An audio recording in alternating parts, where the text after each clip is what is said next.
دوستی خدا. مردی در شهری بزرگی زندگی میکرد.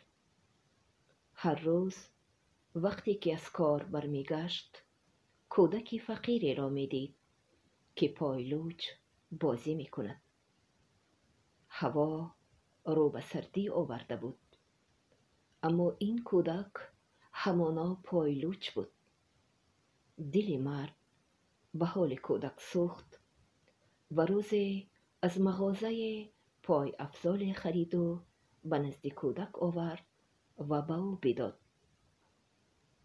این پای افزال را بپوشو، پایلوچ نگرد، هوا سرد است، گفت مرد. کودک پای افزال را پوشید و با یک جهان خوشنودی و منتداری به مرد نگریست. از چهرش پی می بردی که برایش جهانی را تحفه کردند. شما خدا هستید؟ پرسید پسرک از مرد.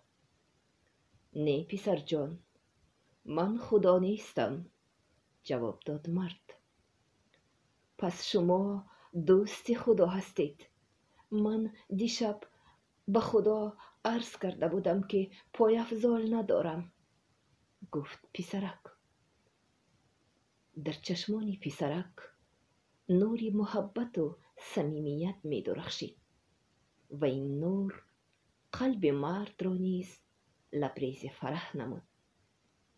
خداوند دوستدار سخیان است.